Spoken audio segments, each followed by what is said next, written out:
الحمد لله رب العالمين الصلاة والسلام على رسوله الكريم أما بعد فأعوذ بالله من الشيطان الرجيم بسم الله الرحمن الرحيم إن الصلاة تنهى عن الفحشاء والمنكر صدق الله العظيم. قول شاعر: مسجد تو بنا دی شب بھر میں ایمان کی حرارت والوں نے، مسجد تو بنا دی شب بھر میں ایمان کی حرارت والوں نے، من اپنا پرانا پاپی ہے برسوں سے نمازی بن نہ سکا. یہاں تھے قابل احترام استاد اکرام اور میرے ہم سفر دوستوں اور بھائیوں، السلام علیکم ورحمۃ اللہ وبرکاتہ. آج بندہ نچیز کو جس موضوع پر گفتگو کرنے کا موقع ملا ہے وہ ہے نماز.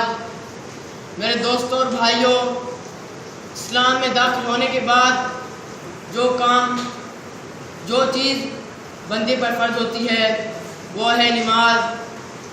حضور صلی اللہ علیہ وآلہ وسلم نے فرمایا، کافر اور مسلمان کے اندر ایک نماز ہے جو فرق پیدا کرتی ہے. جو کافر ہوتا ہے وہ نماز نہیں پڑھتا اور جو مسلمان ہوتا ہے وہ نماز پڑھتا ہے. میرے دوستوں، ایک واقعہ بتاتا چلوں. حضرت عمر کے دور میں زلزلہ آتا ہے تو حضرت عمر رضی اللہ تعالیٰ عنہ زمین پر زور سے پاؤں مارتے ہیں اور فرماتے ہیں، اے زمین، کیا میں نے تیرے اوپر عدل قائم نہیں کیا؟ اگر کیا ہے تو رک جا، ورنہ تیرے اندر کسی بے نمازی کو دفن کر دوں گا.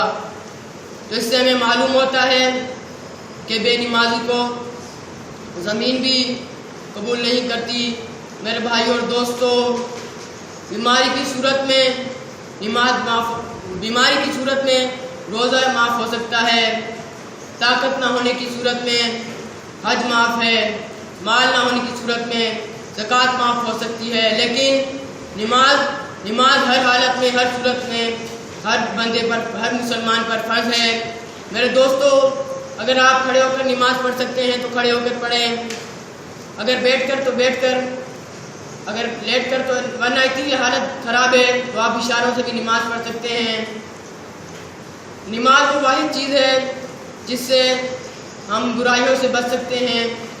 بس اللہ تعالیٰ سے دعا ہے کہ ہم سب کو پابندی کے ساتھ 5 وقت نماز ادا کرنے کی توفیق عطا فرمائے. وما علینا الا البلاغ المبین.